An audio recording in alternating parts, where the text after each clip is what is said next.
대한민국을 이끈 정치원로 20인을 통해 바른 정치의 길을 묻습니다. 한국 정치의 길, 원로 20인을 만나다 진행을 맡은 손정은입니다. 오늘 제가 찾아온 이곳은 여의도의 한 식당입니다. 40년 넘게 자리를 지키며 수많은 여의도 정치사가 오갔던 곳인데요. 이 식당처럼 오랜 기간 거목처럼 자리를 지켜온 정치인이 있습니다. 현존하는 최고의 원로 중 한 분으로 고 박정희 전 대통령부터 현재까지 여의도 정치판의 중심에 서 있는 그분을 지금 만나보겠습니다.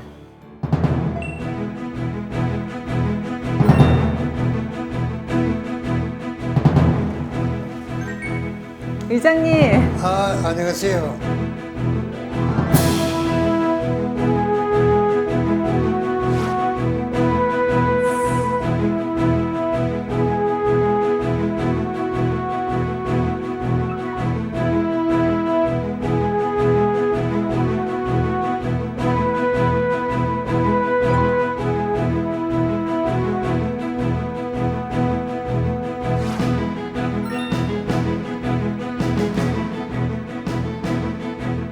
네, 의장님 반갑습니다. 반갑습니다. 네, 오늘 촬영이 되는 이 장소 여의도의 한 식당인데 예. 의장님에게 굉장히 특별한 장소라고 들었거든요. 어떤가요? 여의도에 식당이 많지만은 여기는 전직 전 대통령들과 같이 여러 차례 식사를 하던 그런 유서 있는 그런 장소입니다. 그러면 예전에 김대중 전 대통령 그리고 그렇죠. 노무현 전 대통령도 여기서 함께 의장님과 식사를 하신 거예요? 네, 그렇죠. 아, 그분들이 여기 음식들을 굉장히 좋아하셨었나 봐요. 좋아하셨으니까 자주 왔죠. 유서 깊은 식당에서 오늘 인터뷰를 하게 됐습니다. 의장님 이야기를 좀 하고 싶은데요. 네. 1960년 있었던 4.19 혁명 이야기서부터 해야 될 것 같아요. 아, 그래요? 네, 그 당시 동아일보 수습 기자셨죠? 네, 그랬죠. 네. 출발이 그때부터였어요. 네. 그때 뭐 경찰과 시위대의 충돌을 눈앞에서 목격하고 또 굉장히 충격도 받으시고 하셨을 텐데 그 당시 이야기를 좀 들어보고 싶어요. 그 당시에 내가 기자 생활을 시작한 때니까 그때가. 네. 그때 그 기자는 냉정해야 되는 건데 그때 후배 이 젊은이들이 학생들이 데모하는 대열에서 이탈해가지고 나와서 열심히 그렇게 참여를 안 할 때는 야단을 치고 그랬어요. 그때는 모든 사람들이 학생이 아니더라도 다 같이 그 불의한 정치에 대해서 분개하고 규탄하는 마음은 학생과 똑같았기 때문에 네.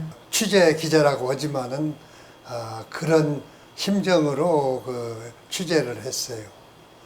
내가 이 일생에 애국가를 많이 부르고 많이 듣고 그랬지만은 제일 내가 잊을 수 없는 장면이 한 사람이 경찰들 총에 맞아 죽는 일이 벌어졌어요.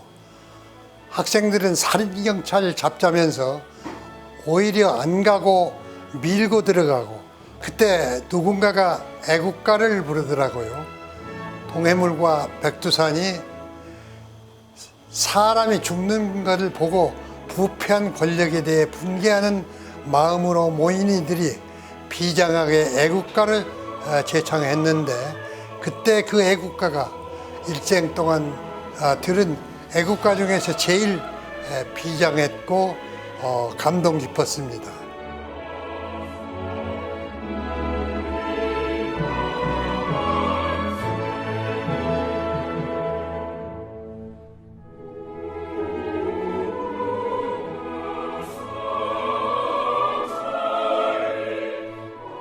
1988년 제 13대 국회 그 당시에는 여소야대 그렇죠. 전국이었죠. 지금도 여소야대 같은데 그 당시 어쨌든 그런 협치를 통해서 정말 아름답게 많은 문제들을 해결을 하셨는데 그 중에서도 특히 기억에 남는 일화 있으실까요? 그때 야대기 때문에 야당이 주장하면은 상당히 그 전국을 주도하는 네.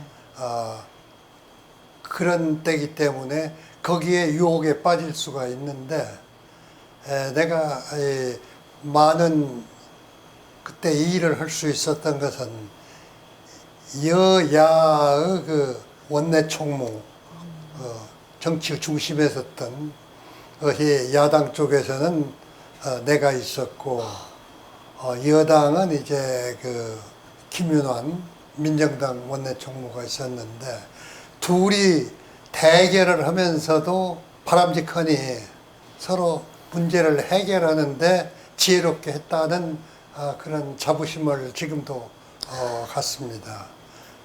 그때 그래서 그 기대했던 것 이상으로 여야의 좀 풀기 어려운 문제들이 많이 풀려가지고 국민들이 이 정치에 대해서 어느 때보다도 평가를 하고 그것을 내 일생의 긴 정치 생활에서도 가장 보람 있었던 그런 시기였습니다. 네.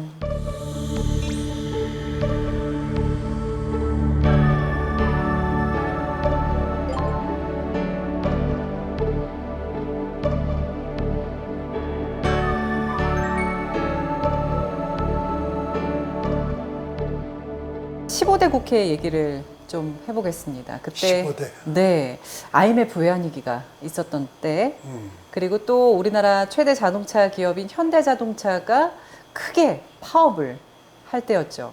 그 당시에 의장님이 노사정 위원장이셨어요. 시청자 여러분, 정부가 결국 국제통화기금 IMF에 구제 금융을 신청하기로 했습니다.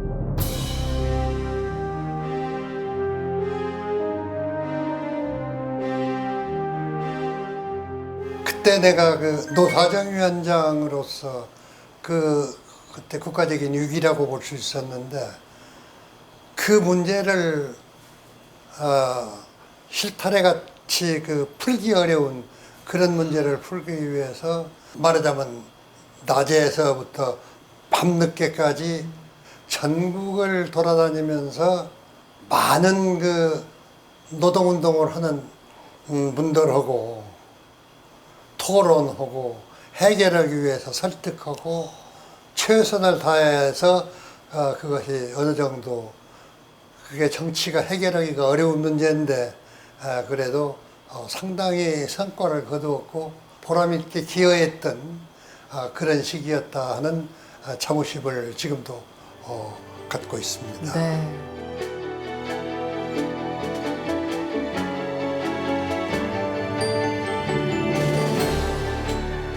내가 그때 그 고마웠던 분이 노무현 전 대통령이에요. 그때는 이제 대통령 되기 훨씬 전이었고 의원이었을 때. 예, 이 정치인이었고 내 후배 정치인이었을 때 그래도 이 노동 문제에 있어서는 이 전문성이 있었고 같은 심정, 같은 자세로 문제를 해결하는데 참여하고 나서주었던 그런 고마운 역할을 해주었습니다. 뭐 그 당시에 뭐 영상을 제가 본 건 아니지만 노무현 그 당시 의원과 의장님이 함께 그 노조원들과 막 대화 협상을 막 하면서 그 긴박했던 순간을 풀어나갔던 그 과정들이 왠지 이렇게 눈앞에서 좀 생생하게 그랬어요. 네, 펼쳐지는 것 같습니다.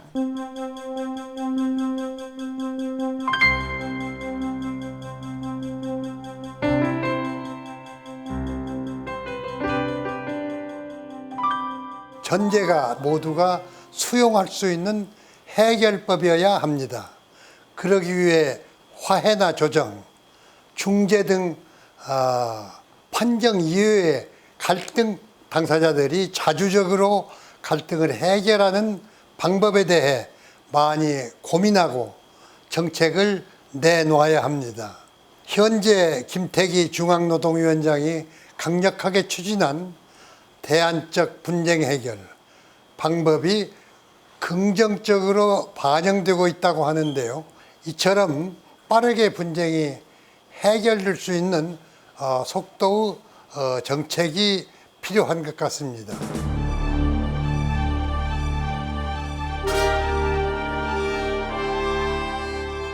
16대 국회로 한번 넘어가 볼게요. 그 현대사에 잊지 못할 엄청난 갈등 사건이 국회에서 일어났죠. 바로 노무현 전 대통령 그 당시 대통령의 탄핵 사건입니다. 대통령 탄핵 소추안이 찬성 193, 반대 2표로 국회에서 가결됐습니다. 대통령의 직무와 권한이 헌정사상 처음으로 중지됐습니다.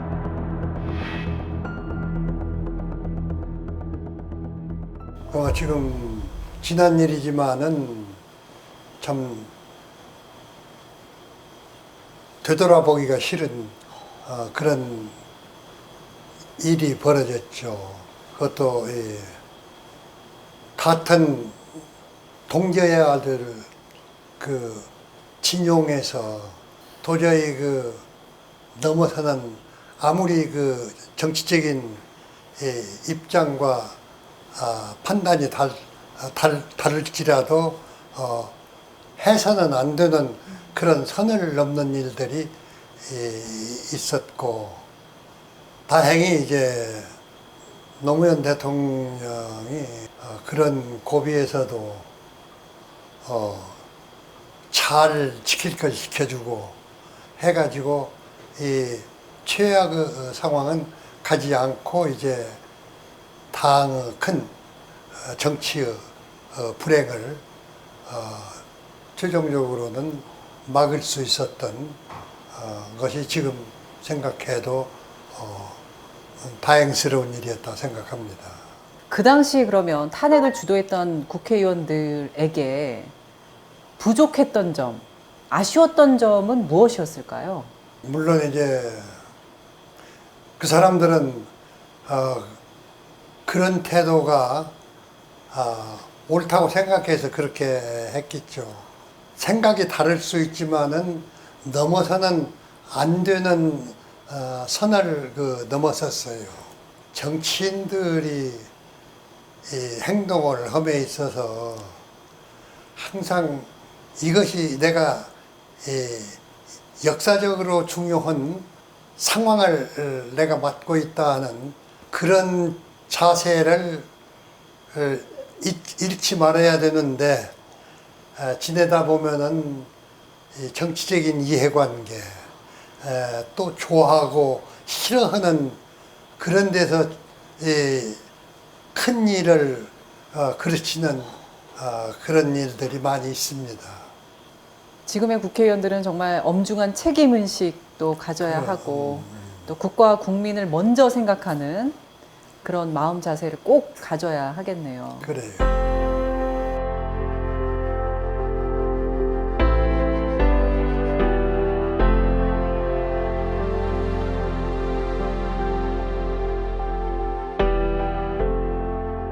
유신 체제 때 폐지가 됐던 국정감사 제도가 협치를 꽃피웠던 국회였던 13대 국회에서 또 다시 부활이 됐습니다. 네.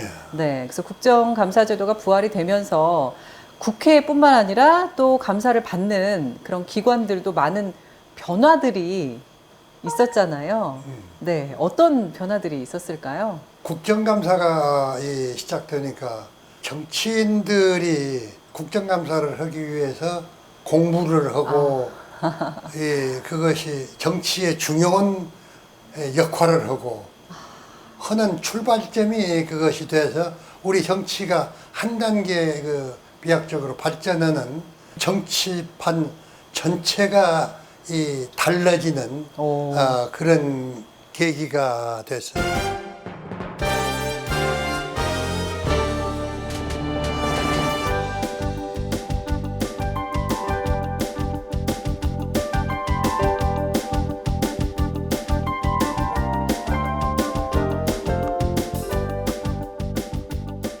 80년대만 해도 대통령의 연설만 생중계된 걸로 알고 있습니다. 그렇죠. 근데 그 이후에 당대표의 생중계 연설을 방송사와 국회의장에게 의장님이 요청을 하셨고 또 그게 관철이 돼서 그 이후에 그것도 다 생중계가 됐다고 들었거든요. 그렇죠. 대통령은 와서 이 자기의 소신에 대해서 주장에 대해서 국회에 와서 이야기할 수 있는데 정작 이 정치인들은 그걸 할 수 없게 막아져 있느냐. 그것이 가능해야 정치가 발전할 수 있고 국민들이 국회 활동에 대해서 안방에서도 그것을 알 수 있는 그런 계기로 만들어야 되겠다 하는 것을 생각해서 어느 날인가 이제 내가 이 원내 총무들하고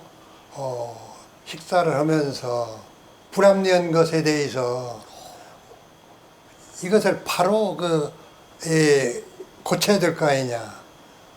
그랬더니 이제 다 찬성을 하더라고요. 그래서 바로 지금 우리가 의장을 만나자.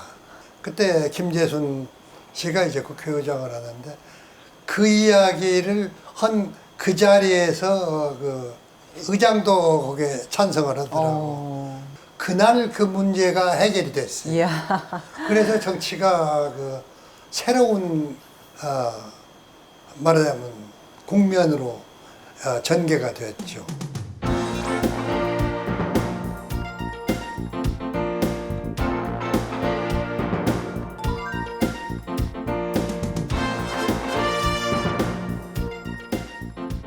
저희 프로그램에서 준비한 유쾌하고 즐거운 코너가 있죠. 바로 추억 한 장인데요. 의장님의 수많은 추억 중에서 저희가 이 한 장을 골라봤습니다. 크게 만들었어요. 짠! 사진이 아니라 이게 사직서예요. 여기 보면 본인은 국회의장과 민자당이 국회법을 무시한 불법 날치기를 감행함으로써 말살한 폭거에 항의하여 국회의원직을 사직합니다. 이야, 여기 딱 성함이. 야, 이게 지금 1990년 7월 14일, 이게 지금 거의 23년 전 그런 거. 있었던 일입니다. 아니, 어떻게 하다 이렇게 또 사직서를 쓰게 되신 거예요? 그래.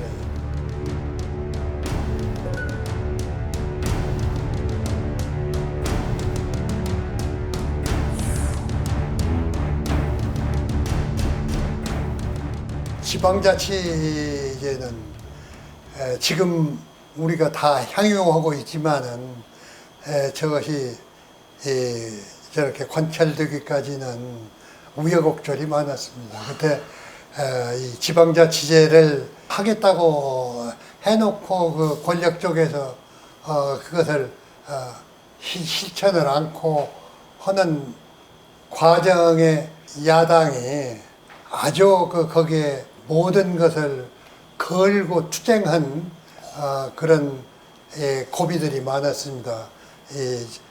저 사직서를 쓰게 된 그런 과정도 그런 우여곡절의 참 중심에 있는 사건이었어요. 이 당시에 이 지방자치제를 추진하기 위해서 그 당시 김대중 총재시죠. 김대중 총재는 단식을 하셨고, 그렇죠. 네, 의장님은 그 과정에서 또 사직서까지 쓰신 거란 말이에요. 그럼 이 지방자치제가 반드시 우리나라에서 실시가 돼야 된다라는 그런 생각을 하셨던 건데 그 이유는 어떤 걸까요? 민주주의 국가에서 지방자치제라고 하는 것은 근본 중에 근본이 지방자치제예요. 아, 그래서 우리가 모든 직을 내놓는 그런 결심을 하지 않고는 지방자치제라고 하는 것이 실천되기가 어렵고, 지방자치제가 깔리지 않고는 평화적인 정권 교체라고 하는 것이 불가능하다 하는 것이 김대중 대통령이 나나 우리 야당이 생각했던 가장 중요한 그 중심이에요. 저런 결정적인 그런 고비가 있었기 때문에 평화적인 정권 교체가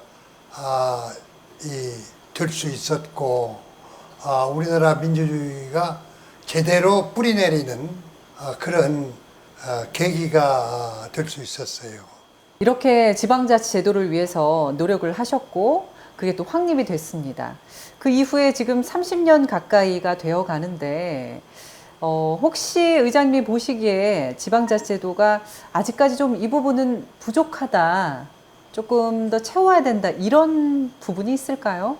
예, 우리 정치인도 그렇고 국민도 그렇고 지방자치제가 실시된 지가 오래됐지만은 선진 지방자치제가 될 수 있는 정도로 기반이 확립됐다고 보기는 어렵습니다.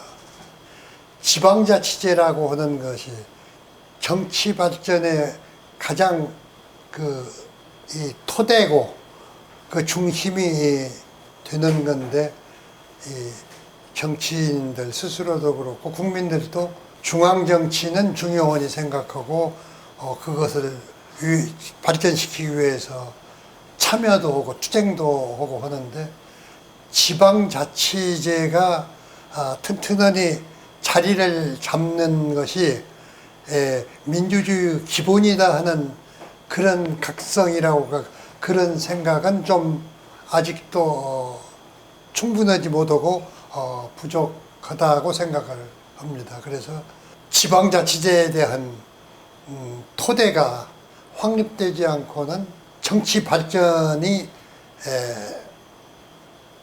제대로 될 수 없다고 하는 그런 인식을 정치계도 그렇고 국민들, 거기에 참여하는 국민들도 새롭게 그것을 중요하게 생각하는 그런 계기가 되어야 된다고 생각합니다.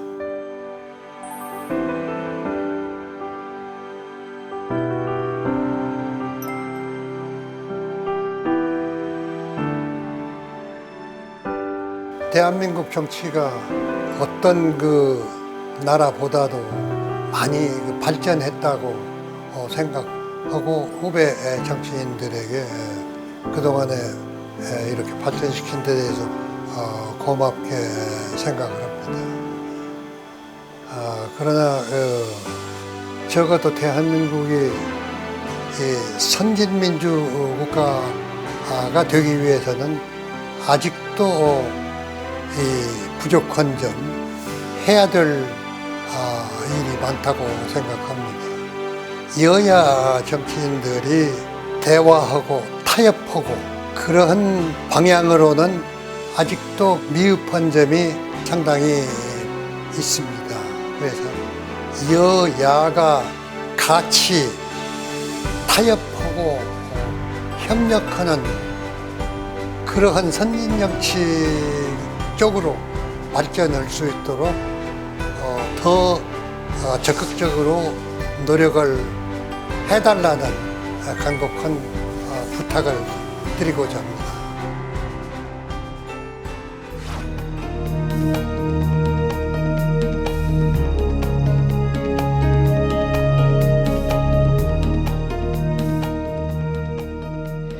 저를 보고 지둘러 스타일이라고 하더라고요.